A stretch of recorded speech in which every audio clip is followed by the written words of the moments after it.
Welcome everyone to this May edition of the Authors Forum. And interestingly, this May edition is our 1 year anniversary of the Authors Forum. The Authors Forum started actually May 2024. So we had the first one.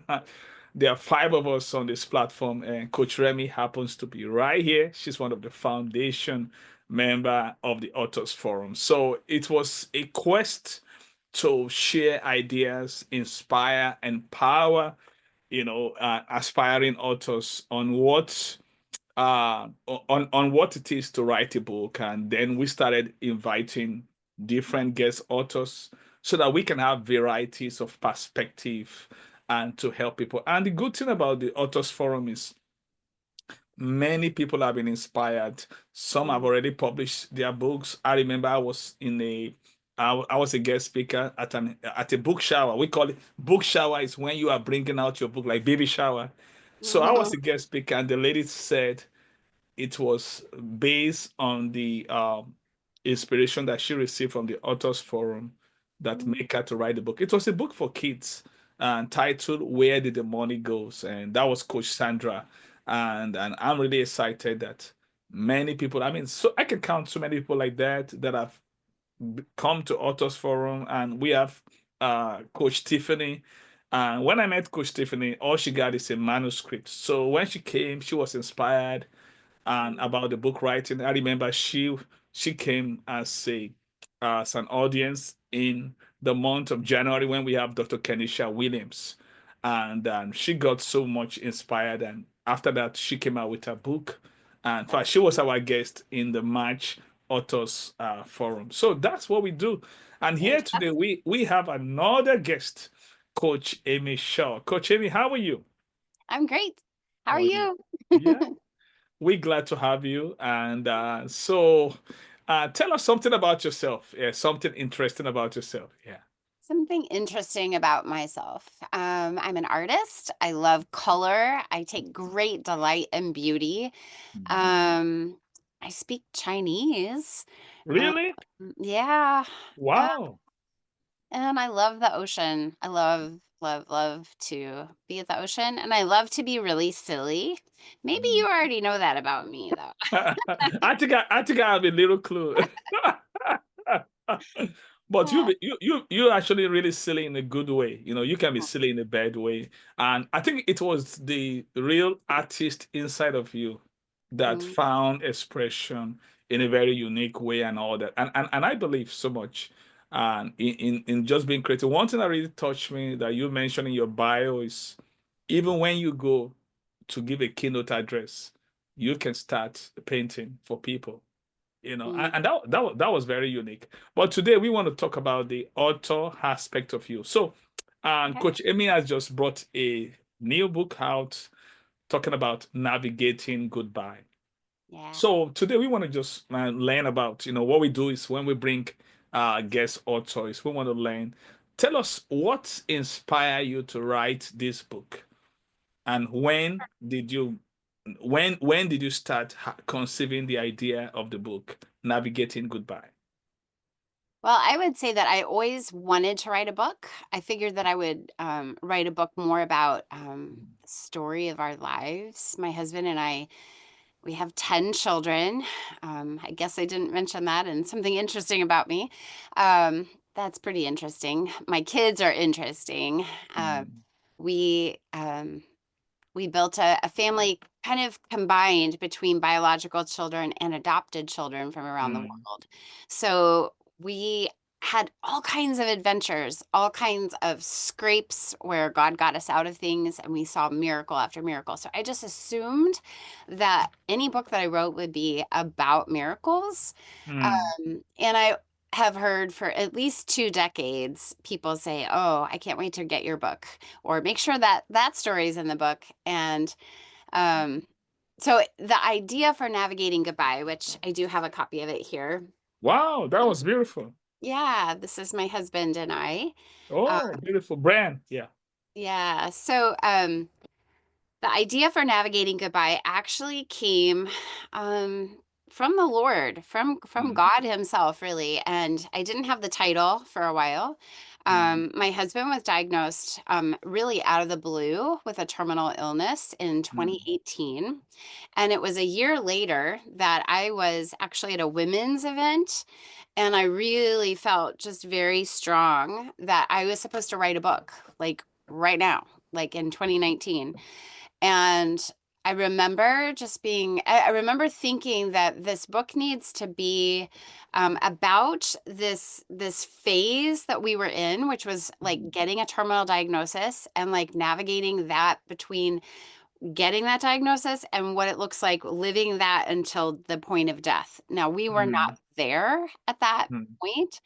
mm, It was kind of like having a dragon like always behind you, and you'd turn around, mm, kind of vanish, but you kind of could feel its hot breath on your neck. Um, that's what it felt like living with a terminal illness, especially when my husband was doing pretty well, like from day to day. And then we would have mm, these kind of like explosions of, where he would have a problem, and we would go in, and sure enough, it had grown and we had to have a surgery, that kind of thing. So it'd be like really intense, and then he would kind of level out. So it just felt like living that was such a challenge, and I never I never heard of anyone else ever talking about that.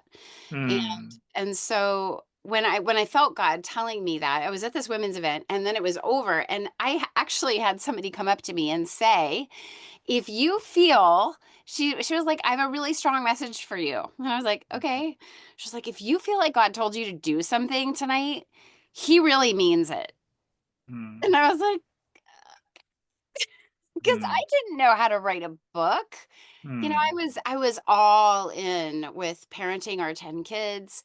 When my husband was diagnosed, my oldest was 18, our youngest was 3. So we mm, had this gamut of 10 children, and 6 of them had special needs, and they were pretty intense. And so mm, I was caregiving all the time. And when my husband was feeling good, I was still doing all this research into his cancer diagnosis and into clinical trials and calling hospitals and finding out what are the latest drugs and treatments. And I was so like every day I was so exhausted at the end of the day. So when God's mm, like, "Hey, write a book," I was like, yeah, I'll get right on that." mm, So but what I did do was when emotion would come over me, mm, I would go off, and I would write. In mm. fact, the beginning So part of you like journaling the whole experience so of the I book. I'm a regular journaler. That's a daily habit for me. I journal, and I have since, gosh, probably 35 years I have journaled every day. Now there have Mm, been times when I've given birth, and that I've had some time off, but really as a regular habit I've journaled. mm, And so I think, I knew that writing this book was going to be different than just writing in my journal. Uh, mm, my journal is a lot of just praying and trying to sort out the day, and just trying to I'm an external processor, and so I have to do that for myself.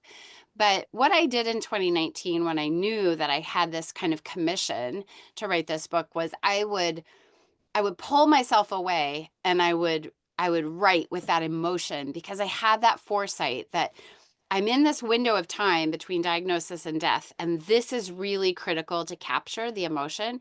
And mm, after death, I'm gonna be a widow, and I'm gonna have a new set of problems, a new set of emotions. I mm, predicted that I would feel really, really sad, that I would forget what these emotions were, and that was mm, really that window that I felt like I needed to write about. mm, So when I would have those emotions come over me, I would go and I would capture them, and I would write, and I would type, type, mm, type, type, type. And mm, I just kept little notes. I used Evernote. I used, the note app on my phone. mm, Um, and I think that that is really helpful. So if there's an author out there that is like, "Yeah, I'm really busy," but if you can capture those moments when you have that mm, swell of inspiration or creativity, it doesn't have to be long. In mm, fact, I think, it might be kind of good to just even show you this. I could read it, but it's 2 pages is all this Mm, is. But there's so much emotion in this, and it captures that moment that I mm, felt. And I mean, I think anybody who's in that situation will read that and be like, "Oh, she gets it," because mm. it's from then. And I've peppered the book with other little writings that I saved from that time. Wow. So I think that was important. I just was too overwhelmed at that moment to actually write the book. But Wow. um, my husband Mm, passed in 2021. It's mm. now 2025, and my book did get written this book January, and then it was published as an ebook in February, and then just in the last couple of weeks, I've gotten the paperback version that Wow. that I That's can. awesome. It's Yeah. very fresh. Wow. Not to interrupt you because you have a very, very interesting story and I want people to catch. Now, the topic of today's authors forum is leveraging pain Hmm. for an effective book writing because a lot of people they waste pain. Yeah. Pain uh is meant to unlock gain. Mm, Because someone said if you don't transform your pain, you're going to transfer it. mm, So when you transfer your pain, you're wasting the pain. mm, But when you transform it, mm, you taking advantage of that pain as a leverage. One thing that you said that got my attention off camera that we've talked about, mm, you and I, we've developed this friendship. And because I like to get to know people before I bring them over here. One thing that got my attention, you said, when you need the book, you couldn't find one. yeah. And that's what I want every author every aspiring author to pay attention to. Hmm. You wrote the book for you because you couldn't find one when you need one. Yeah. And I believe that's so important because you were looking for perspective. You Hmm. couldn't get one. And that was the inspiration that since there's no one that have written something in this space, well, I want to do it so that if someone have to go through this, they Yeah. can know how to navigate. That's something I like about the book. It's not about you. You're not really thinking about yourself. You're thinking about other people that might not be able to handle this. And another Yeah. thing that you said that got my attention was you were capturing those emotions because you can Mm, put information on a book. Anthony Robbins said, information itself is barely remembered without an emotional impact. mhm. And that's what makes the difference. So now, another question I want to ask is share with us what does your now that we've talked about the context, you've given us the context, what the book is all about. So tell us what was it's something for you to even have the emotion to even bottle it and to put it in a can and everything like that. But how, what was your book writing process like? What was the book journey like? Tell us the challenges that you face in the Yeah. course of transferring that Mm, idea in your mhm. mind. Now, can you hold the book again? Can everybody Yeah, see the book? Can you hold the book? absolutely. Yeah. Now, it's a process. I mean, by the grace of God, I've written some few books, so I knew I'm doing one now. I'm doing one coming out this month now, so I knew it's a lot of work. Yeah. So tell us what is that process like for you to turn that idea in your Hmm. mind Yeah. into a product that we all can see today. Yeah. Well, it's a long process, and really, nothing has reminded me more of giving birth than writing this book. Hmm.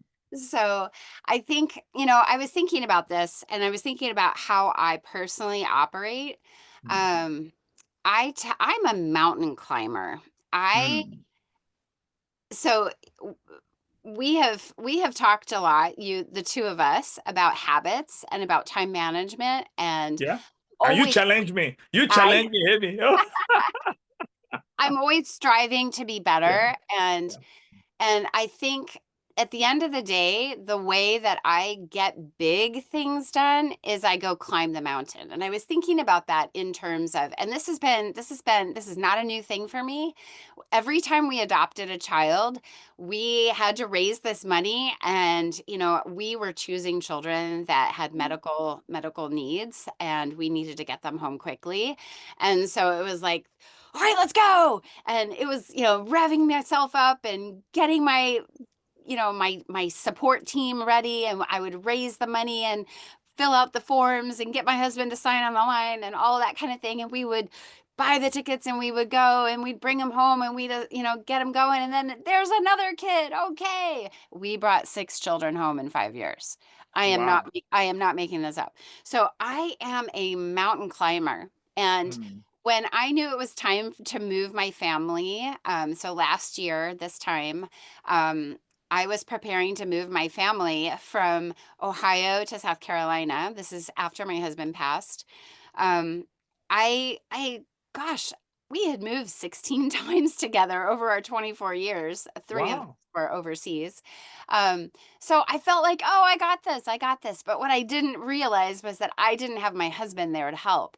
But I had to figure out, it was just another mountain for me to climb. It was like, I got to figure out how to do this. How do I sell the house? How do I sell the car? How do I sell my husband's tools? We had a photography business. How do I sell that stuff? Da, da, da, da, da, da, on and on and on. And I was kind of like full of energy, and I did it, and whew. And honestly, writing my book was a very similar process. Mm, Now, it wasn't a new idea. I had the original idea in 2019, as I said. Thank you for saying that. I see that in the chat. Um, I had the original idea in 2019. I was collecting those emotional writings. I was mm, journaling every day. mm, And so I have an outline, I have a general chronological record. And mm, then I began to, in 2024, start to write out like concepts and things. But I mm, will say that when it was go time, and it really had to do with some snow that came in South Carolina and absolutely wiped out all of my calendar and all of the requirements of driving my kids places. I still have 6 children living at home, and they're in mm. sports, and they're going to school, and they need dropped off and picked up and all the other things that have to happen and keep a house going. Um, we had snow, and it was like this much snow, which is kind of comical for those of us who lived in the north in the past. Mm, yep.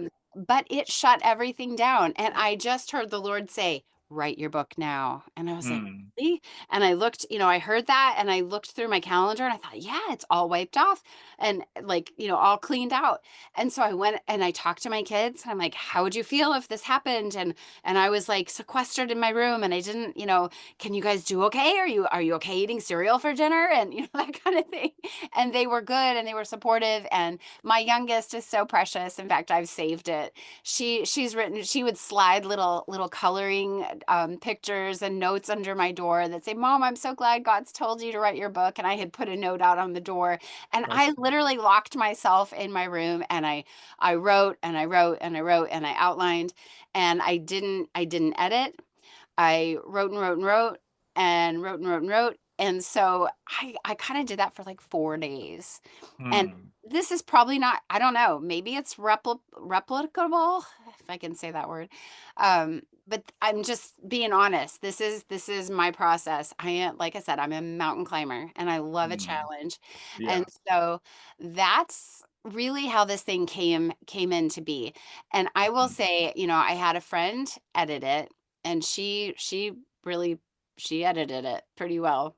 Like she was like mm, mm, and I went ahead and I uploaded it as an ebook. And I think I've said this before, but imperfect action is better than mm. no action. Wow. Can you say that again, please? Absolutely. Imperfect action is better than no action. Somebody need to hear that because Yeah. this And is one. This is one of the things we talk about here. Yeah. this is the opposite of being a perfectionist, because, or maybe if you're a perfectionist, you have to say, I want to take action more than I want to not have anything out there. So, and that was really, I had somebody in my mind, in my heart when I was writing. I want to get this out there for them. I want to get this Mm, out there for them. And I realized the sooner I can get this out there, the sooner they can get it and it can help them. mm, And so I wasn't going to, we edited it, right? We did go through it. We did make sure. And it went out as an ebook, and I bought my own ebook and I got it and I was reading it and I was like, "Oh my gosh, I can't believe it." Like, mm, this is, mm. I've made an error, and Yeah. it wasn't a huge thing, but I left a word out, or the spacing was wrong. And I was able to go back and fix that because, it's an ebook and you're uploading it and it's okay. But I was thinking how important it was that I went ahead and published. And I mean, nobody's like, we're all imperfect, right? We're human. And I'm a human person creating a book, putting it out there to help other people. And so it was that sense of urgency that I had, Yeah. and going back to where I was saying, Yeah. I needed this book. If somebody had been there at the hospital and said, "Here's a guide for those blindsided by terminal illness," and it was Mm. in like this, it wasn't like 400 pages, I would say, "Thank you so much." And I would probably have gone home and just devoured it. Wow. But it wasn't there. And so that was really my impetus to get it out there, get it out there. And so I will tell you that between, this is called the second edition. I actually forgot to look at that to see if it's written anywhere. Really? This is the second edition because it changed so much from February. Wow. And I think I added 9,000 more words, and I added, Really? yeah, and I added I have diagrams in here. I didn't have any diagrams in the first version. So, Mm. yeah, like, but I just realized, wait, I can make this better. And it's like Mm. we've never really arrived. I mean, John Maxwell says that, right? Like, we're Yeah. not working on an arrival point. We're working on being better. And so, I mean, and there's a point at which I had to just let it go and, like, okay, this is now going to be in print, and any error that I make is going to be in print. And I found an error just yesterday and I went, "Oh, but guess what? It's okay. It's okay." But I think, just that desire to take Yeah. the action, to go ahead and Yeah. let it be there, and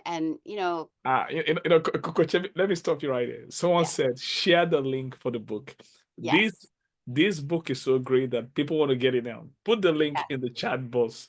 Okay, Um, I a- will. and we're gonna put the link in this YouTube when it comes out. Listen, I want to welcome everyone again. You listen to Coach Amy Shaw. I mean, you need to know how to love her and to like her. She's so dynamic. I tell you, no, no, no, for real, for real, for real. You you are so exceptional, and I say it, and I'll say it again. You had in so much value because most of the things we've been talking about in Authors Forum, you just echoing it out. Now, this is one of the points that somebody make. When you write in a book, you need to have someone you targeting. There must be a target person, and you just highlighted it. This is Mm, one of the things we're learning from Tim Elmo, Dr. Tim Elmo, through the Booking You podcast. We use all those resources in this authors forum. Another yeah. thing someone also said right here is that it doesn't have to be perfect. That's why book have 2.0. you know, yeah, it doesn't have to be perfect. Another Yeah. thing that you mentioned there is that when you write in a book, the first thing you have to deal with is the creation. Hmm. Instead of worrying about the editing, don't think about editing. Just pour everything out. Pour Mm, everything out. Once yeah. you pour everything out, the first writing is for yourself. Yeah. Then you can now come back later to do the edit before you get someone else to now edit. Yeah, and that's the kind of thing you're sharing. I mean, this is a real golden Yeah. stuff that you're dropping. And I mean, one thing I want to ask you is that, yeah, you said it took you that 4 days to put the book together. Yeah, those 4 days. So, what was going through your mind and during those 4 days? Yeah. Not much else other than this book. Mm, mm, What was going through my mind? I'm just trying to, I think I had that person that I was writing for yeah. constantly in my mind and Mm, thinking, what do they need to know and what was helpful for me when I was going through this. So, mm, my book is it's got three main things. Well, I guess maybe four main things, yeah. ways to help people. And so I was thinking about those things and I was writing around those. And I think, when you say like kind of just get it out, and then you almost like take a look at it all and you start to organize. And I remember in English class, we were always told to write the outline of our project and then write it, and I could never do that. That was just it Mm, didn't work for me. I had to write the thing, and then I mm, would go back and outline what I wrote, mm, and it's so much easier now. I mean, when I was in school, I was handwriting my college papers. Like, mm, what? Like, that's crazy. But mm. how much easier it is now that we can, just click and drag and Yeah. do that. And I will say after, that very first upload that the book was, I had two chapters that in this version have come together to become one chapter. And Mm, I remember even I think I don't know if I had actually published or not, but I would be like in the shower. I'd be like, "Oh, I should write a chapter on that." Like, "Oh, that's a new idea." And so I think you're constantly creating. I call myself a creative, and I think that's a little easier and more comfortable for me because I actually paint mm, but I recognize that creative process in everything I do, in cooking, in giving kids haircuts, in doing flower arrangements, or even just choosing flowers in pots for the outside of my house. mm, I'm constantly creating, and for me that gives life. And so mm, I think when I was in those 4 days, all of those other things and avenues of creativity, those were all closed off, and I was very tunnel vision about this. mm, And thinking about my audience, thinking about that specific person that is battling the same cancer that my husband had, and what does he need to know? What does he need right now? What does his family need? um what kind of perspectives, how can I give him some shortcuts in mm. in what I learned so he doesn't have to go down those long, learning trails. I mean, that's really Wow. what I've tried to do. So, Wow, that's awesome. That means you are really focused on the audience benefit, the yeah, reader's yeah. experience. That's the most and that's very, very phenomenal. The book I'm writing right now, that's the same intensity. And Mm, I would have brought the book out earlier, but I was taking time because it's gonna be a book on personal leadership because I want everyone in the world anyway to see that this is what I need to do because it's called lead yourself. mm, Because if and the case I'm making with the book is that if you can lead yourself, right, people will follow you. You don't have to be mm, pursuing people to follow you. And all you need to earn the right to leadership is your ability to lead yourself well. So, and I'm focusing and I'm intent on the reader's experience.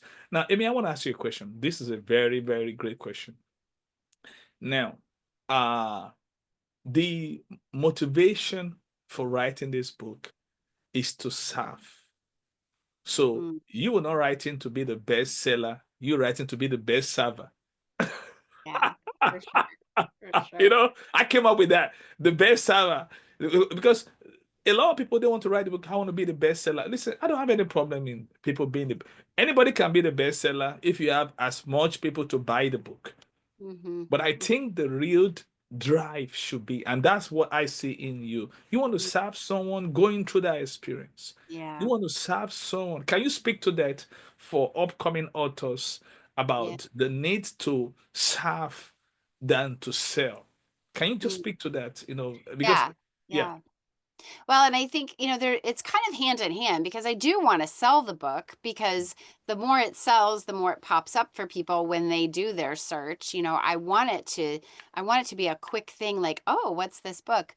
Um, but that's really why I want it to sell well, is so that people find it when they need it.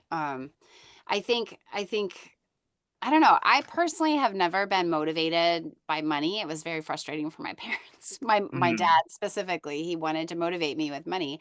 And, he was going to pay me if I would practice my French horn. And I was like, oh, that's okay. I won't practice.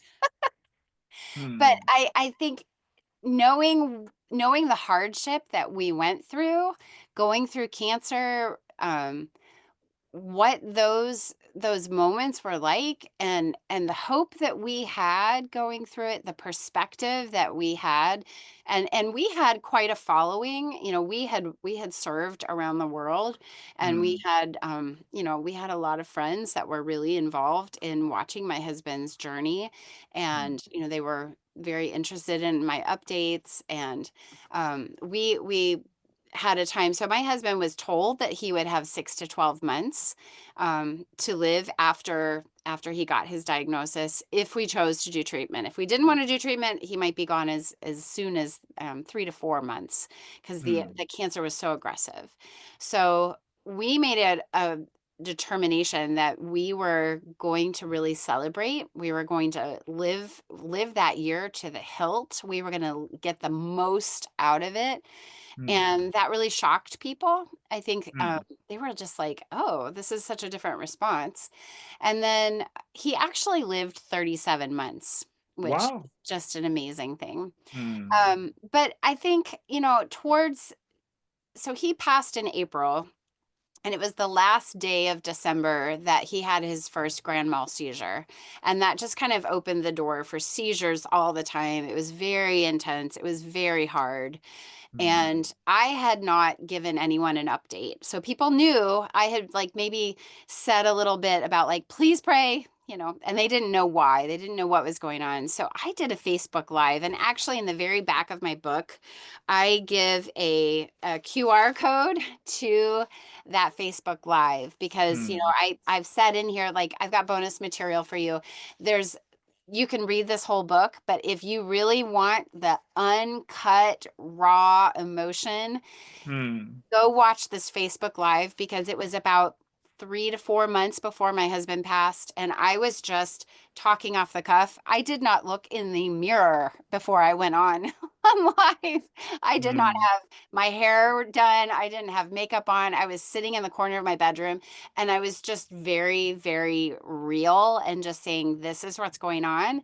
And one thing that I said that really captured people's interest was that we had this holy privilege to walk my husband to the door of eternity, that mm, that we were going to do this well, and that death was just a doorway between mm, these two worlds, and mm, the best life is yet to come. and mm, and that so inspired so many people. It never mm, occurred to me that thousands of people would watch that video. I mm, definitely would have looked in the mirror before. mm. But Wow. um it was just so well received by other people, and they were so served, and they were sharing it, and people were coming back to me and saying, your perspective on death and dying I've never heard this is so it just really encouraged them, and they were sharing it with their parents and their grandparents that were aging, Mm, and it was just really helping people. So I think, wow. Mm, even back then in that process, I was kind of aware that this was maybe a different way of handling it, and that this was yeah. of value. Of Yeah. course, I Wow. could never have foreseen that I was going to, do this with it. Mm. But Wow. And this is what we're talking about in this month's Authors Forum. We're talking about leveraging pain yeah, for effective book writing. Because someone is listening right now that you've gone through some pain. yeah, And that's what I did with my first book. And I failed my first professional exam in medical school. It was really painful, really painful. mm, The kind of pain, the shame I went through that time mm, was really painful. mm, But instead of making it to make me bitter, I choose to make it to make me better and to make other people better. mhm, So, and to make things worse, as I have to take the class again, where I was born in Nigeria, there was so many strike, industrial action that we have to stay in school. It was a long wait to write another exam. Oh, many people were getting frustrated. Mm, I mean, it was really a very chaotic situation. But mm, in the midst of all that, and I realized that there's something that God want to do mm, right now. And that book, it was a small booklet, mm, and that book came out from that situation. So I mm, was able to leverage that pain. It was a little booklet called mm. Understanding Medical School. Until that time, I didn't see. I wish somebody had written that book. I will have read it. How do I go through this medical school? Yeah. Nobody has done that. That's what you did, Amy. Mm, That's what you did. mm. And it was that passion that, wow, I don't want to just get through this. I don't just want to pass and leave. I Yeah. want to leave something behind that people, a blueprint that Mm, will help someone. You know yeah. what happened? Mm. I was able to write the 2.0 of that book Hmm. with 9 students that were excellent students that they had A's in Mm. anatomy. 9 of them, they collaborated with me. The 2.2 Oh, edition came late 2023. So hmm. last year we released it. Mm. No one has done this project before. It was that burden. It Mm. was that burden. So what I'm saying is that pain was Mm. turned to gain. So that's Yeah. what we're talking about. You can leverage your Yeah. pain. That's why you were capturing those emotional pain and all that. So tell us, how can one effectively, leverage their pain for effective book writing like you did? Yeah. Well, I was noticing the commonality between what you did and what I did. And it was not just taking your pain and writing a book from it, but it's also noticing where the gap is. Where Hmm. is the gap? Like you said, nobody had written this book about Yeah. understanding medical school. And like I said, like there was no guide for terminal illness and like how do you navigate this? Hmm. Um, there's plenty of books about widowhood and navigating grief, but Hmm. what is this anticipatory grief? So I think maybe it's a combination of figuring out where your pain is. And first I think you have to work through your pain. You certainly can't write about it until you've worked through it. Yeah. Yeah. You have to be in a healthy place Exactly. be Yeah. able to do that. But then maybe it's really evaluating where is the gap? What how can I serve Hmm. someone else who is going through the same situation? And Hmm. you know, nobody's going to have the identical situation. Nobody else is Yeah. probably going to have 10 kids the way I did, with my setup and going to have the identical situation. We had a small hobby farm going on. I mean, you've laughed about the animals we had. You don't even know the animals we had. We had a milking cow and we had sheep and chickens and ducks and all kinds of rabbits. Um, You got but lions too. Lion. You we got had a lions regular and zoo bears. going on. We were like the Shaw Zoo. Anyway, I think figuring out where is that gap? Where is that place that you can fill, so that you can leverage your pain.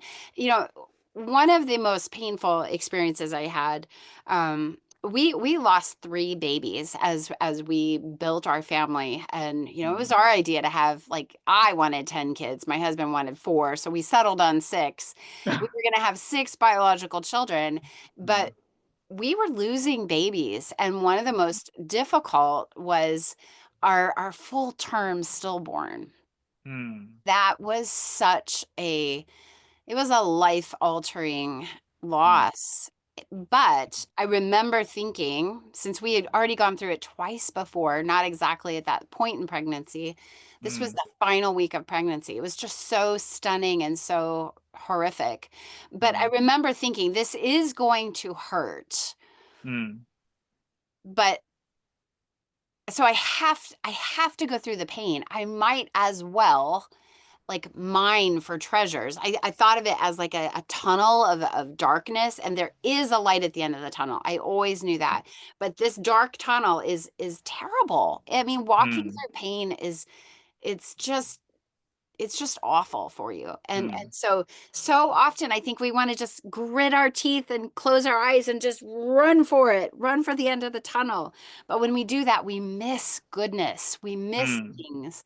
And so I remember very specifically, and I have spoken on stages about this, about going through that pain and looking for where are the things on the walls mm, of that tunnel that I can mine, that I can take out, and I can bring out, you get a diamond. I've never seen a diamond in the rough, but I understand that they're not beautiful. And so, you're taking these raw things out from that tunnel of pain, and you're going to bring them out, and you're going, as you heal, you're going to have them polished up, and then you're going to be able to put those on display. You're going to be able mm, to help other people and say, mm, because it's not everybody that gets to go through hard things. mm, I mean, mm. everybody does go through something, Yep. something hard, but your unique hardness, it's a gift if you Mm, choose to see it that way and to mm, get those gems out and bring them out in the light and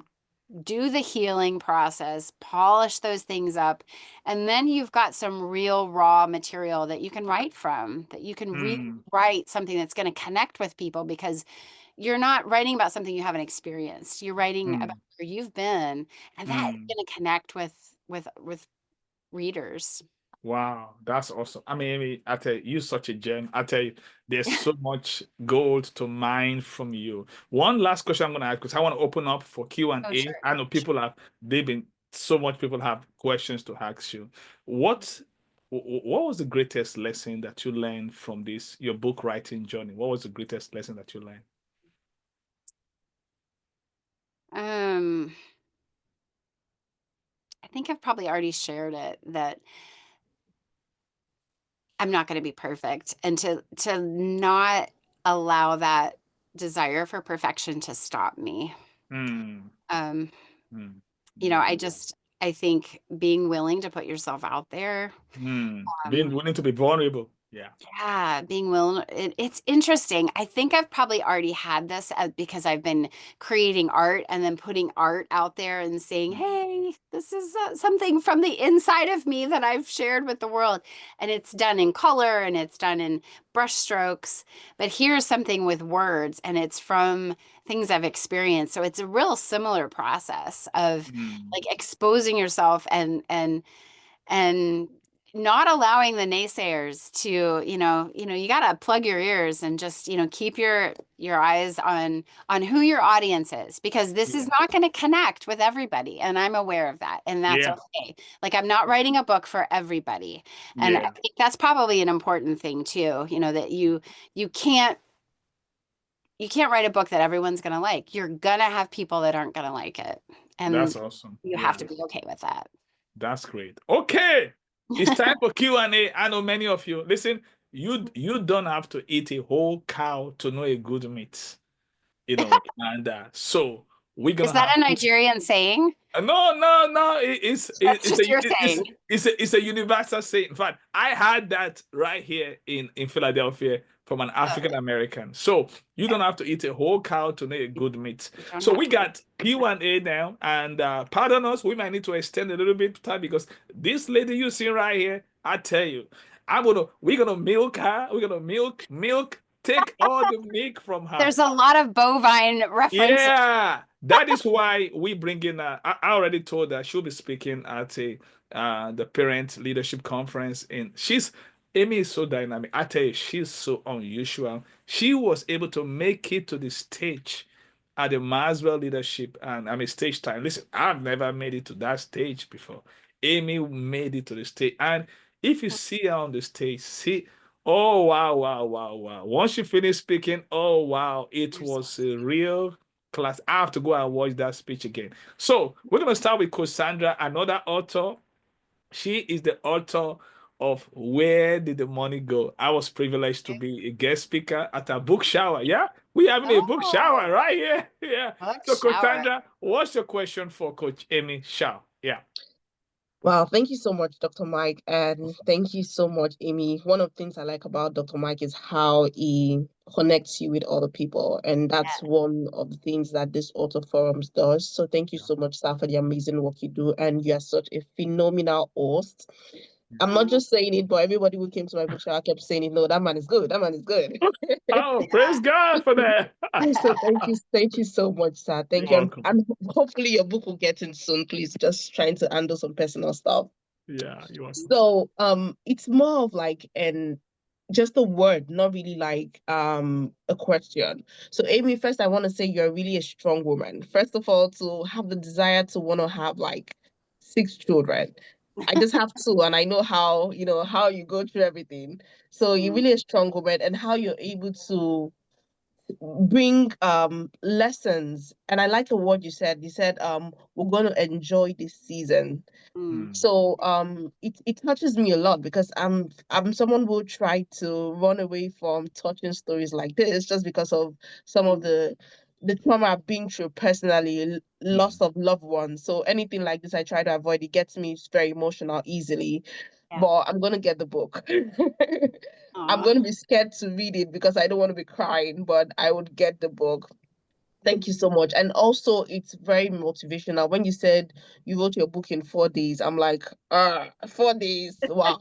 I think I need that close the door and let's just get this thing out of my head and put it on paper. So that's Yeah. amazing. I also like how you have been very transparent to say that it's not going to be perfect. And most times we all want to be, very except for someone like me who works as an auditor, everything has to be tight.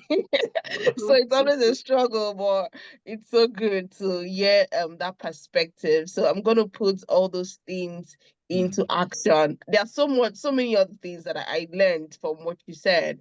Thank you so much. This is very inspirational. And I quickly wanted to say this because I know I'll be heading out soon. Thank you. Mm. Yeah. So nice You to know, hear from you. yeah, okay, yeah, yeah. Coach, respond to that. Yeah.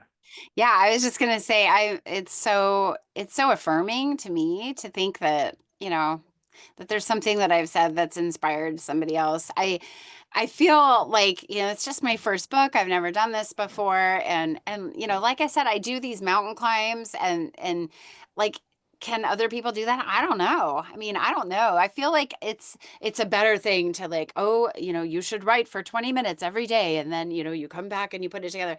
Like I would love to do something like that. But honestly, when I get really motivated, I mean, you should see there was a day that I decided I was going to completely rearrange my entire house. Actually, we all had COVID. It was kind of funny. I had 10 children with COVID, and this is after my husband passed.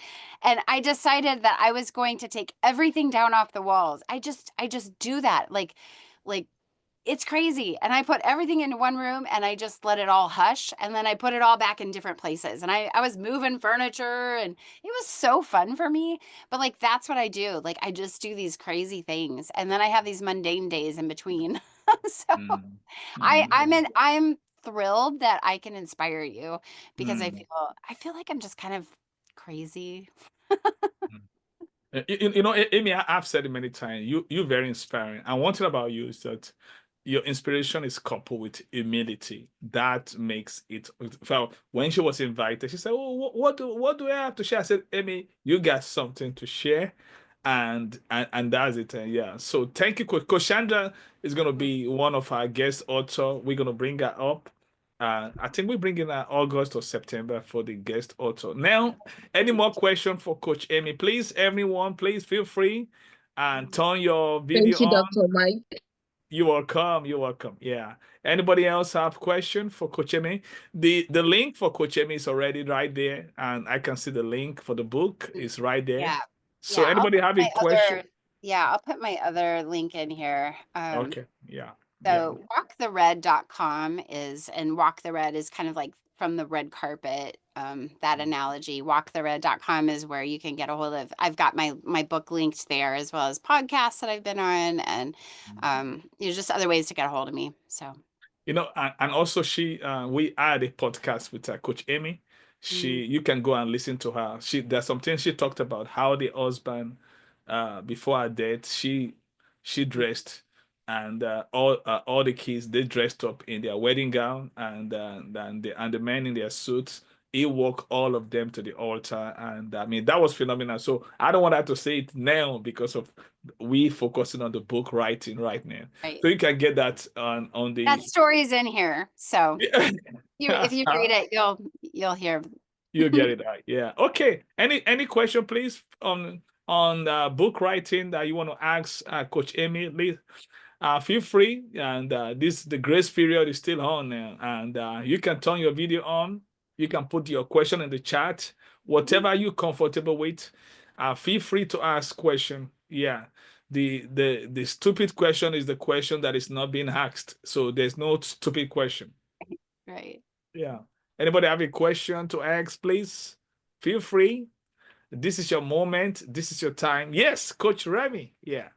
Hi, Amy. Thank you so much for sharing your story. Oh my goodness. See, in our culture, we don't talk about death like this, but thank you for talking about it. But my question is, how about the children? Did you mention how the children navigate this? Because oftentimes the children are left in a way that they don't understand. And because I mean, I'm saying that because I know when my dad lost his brother, I mean, it was just he lost his brother, but as an adult, as I look back and I began to see, oh wow. So children are not told what's going on when death happens. So how did you handle that with this book? I actually wrote a chapter about that, and how do we have that hard conversation with our children? And that was the first part of that chapter, is like, wait, we have to tell our children?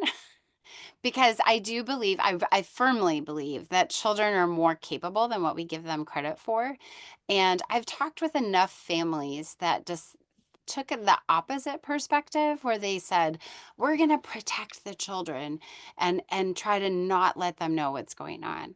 And I actually asked my daughter, who's about to turn 16, I asked her, how would you have felt if how do you feel that we brought you in on that information? So she was like, she was 11 when my husband passed. And how would you feel if we hadn't told you? And she was like, oh, Mom, I'm so glad you told me. She was like, I know of friends who their parents don't tell them, and then they're angry and they're upset.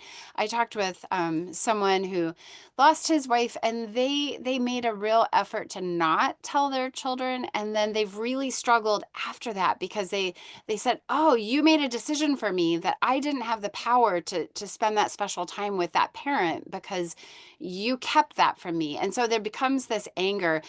That was part of just our philosophy in raising children. We were very open. We were very honest with our kids. We didn't tell them more than they needed to know.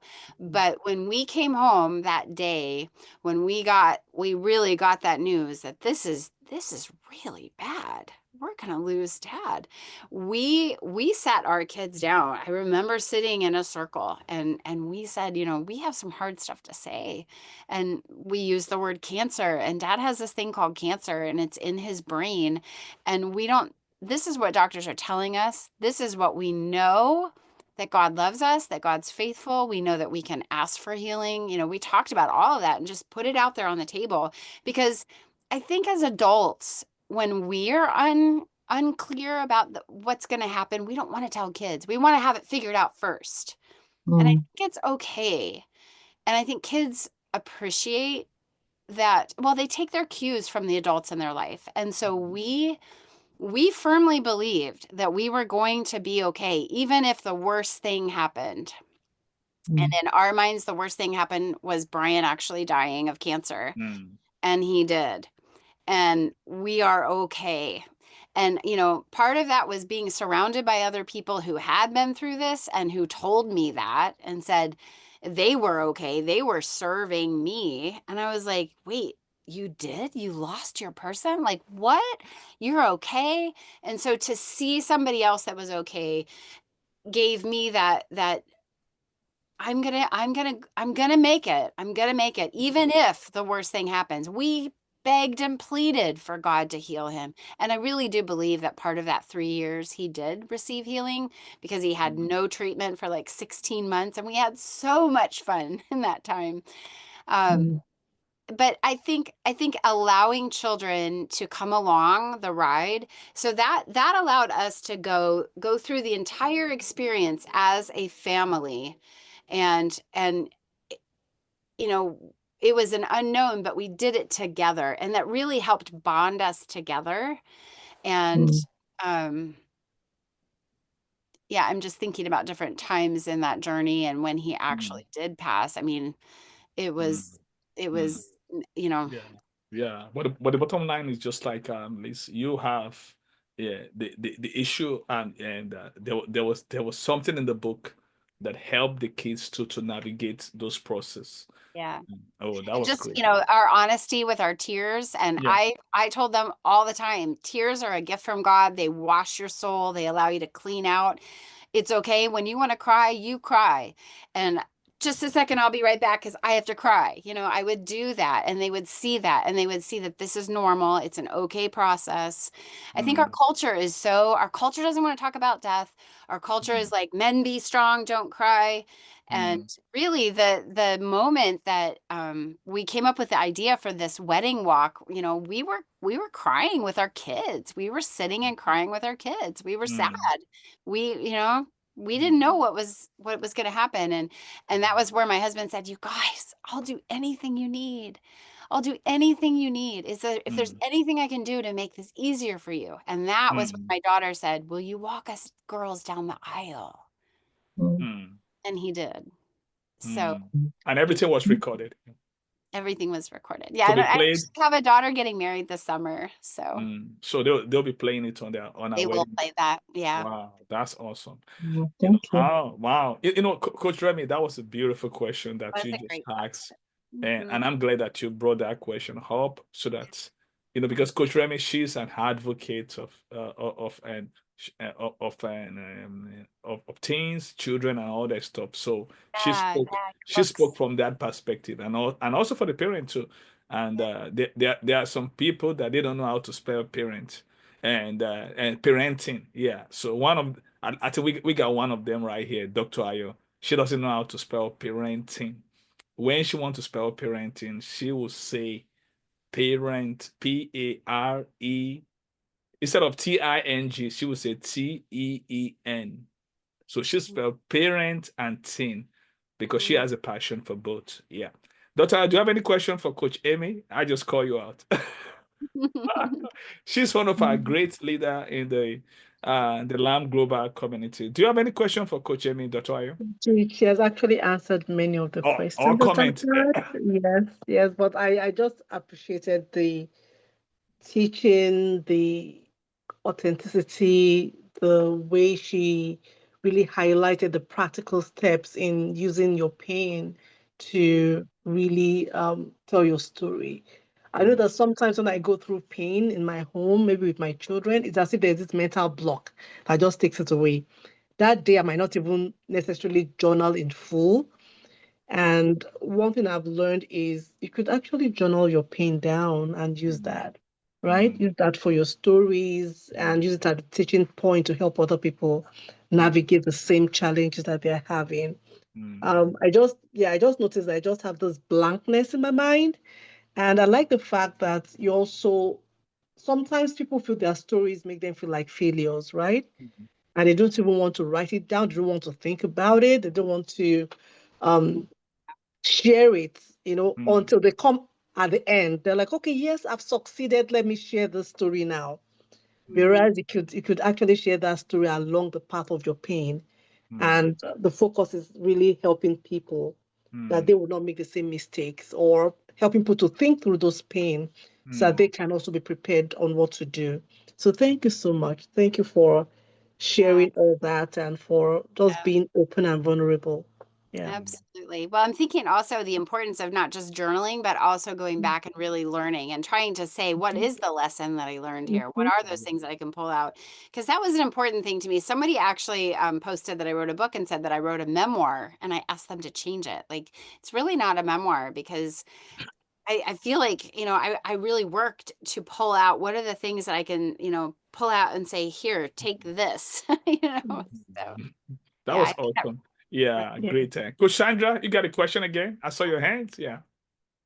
Yes, I do have one, but I just remembered contribution. One of the things that was on my mind and that says mention the word that don't share your story. Not like don't share your story, but when you want to share it, make sure you have healed from it. And Mhm. that for me was very key. Yeah, Yeah. so it's very key. Make sure you have healed, and then you'll definitely be in a better space to look through the story and you're like, okay, what lesson can we really pick in here and how can this be helpful? And that's just resonated because yesterday I've been thinking of something in my mind, how many times hurting people just bleed on others without them Mm, knowing. And another thing, one of the words I wanted to just share, even with my contacts or just on my WhatsApp, was don't take advice from a bitter person, no matter how good that advice is, because the mm, intent is not it's not right. It comes mm, from a place of bitterness, and it's hard for it to do you good, So anyway, that's just my own personal personal opinion. I'm like, yeah. if I see bitterness from someone, I'm at Mm. that point, it's a no. I don't want it at that point. It's Mm, better for the person to heal than then I can receive it much more better because I know it's not coming from a place of bitterness. Mhm. mm. Well, Yeah. let me just put this thing in context, and I want Coach Amy. Thank you, Coach Sandra. Coach Amy, I want you to speak to this. So I just had Rory Vaden said this. He said, if it is a scar, you can share it. A scar is something that you've already been healed from. He said, but if it is a scab, Mm. don't share it. A scab is a fresh wound. Yeah. If it's a wound and it's bleeding. Yeah, exactly. That's what a scab is all about. So that was the thing about that. So, and can you speak to that, please, Coach Emi? Yeah. Yeah, I think that that's really true. I want to give you an example of a time when my first pregnancy loss was I lost one twin. I had a set of twins and I lost one of them. The Mm, other one was born on their due date. And it was such an odd thing. And I really struggled because my husband did not share the grief that I had. And he was mm, like, well, honestly, Amy, you were still pregnant and you still had a baby. And I had a lot of people say, yeah, but you still have a baby. You still have one. And it mm, was like nobody got it. Like I felt so alone and I was really grieving. My hairdresser knew of somebody who had lost a twin and had the other one born. And so she connected us. We had one phone call. Now, this has been 23 years ago because my daughter is 23. And the one phone call that I had with this woman, she was not healed. She was the most bitter person I've ever spoken to. mm, And I think to what you're saying, Coach Sandra, is essentially that. And what I took from that call was really helpful to me. I was like, I don't want to be like that. I mm, have to figure out what do I need to do so I don't end up like that. Her daughter was 2 years old. And I thought, oh my gosh, I do not want to be bitter. This was my first go around of losing anybody. I think maybe I had definitely lost a grandparent or two at that point, but I had not had personal loss. And this was so personal because I had wanted to have twins my entire life. And so this mm, was this death of my dream and the death of a child. And, I was halfway through my pregnancy when we discovered that this other baby was no longer living. And so mm, it was so hard.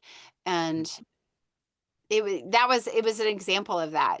Here's somebody who was put in connection with me, like, hey, she's had this happen, but mm, it was not encouraging and she was not mm, healed and she was extremely bitter. And I felt like I had a choice. I could go down that path and I could be in the same situation that she is, or I mm, could say, I have to do something differently. So, mm. Wow. You know what? Pain can either make us bitter or yeah, better. right. And it's a choice, and the choice that we make to really there's a particular chapter I want to refer everyone to in the 15 laws of growth. It talks Mm, about pain, about a woman that lost her husband, Mm, in the 20 in the September 11, mm, at the plane crash, so what she went through, and it was a very challenging period, but she was able to get, recover from that, and she turned her life around. She went to live a whole new life and all that, and that has always been very inspiring. So that you can go and I think it's called the law of pain. So that was the that particular chapter.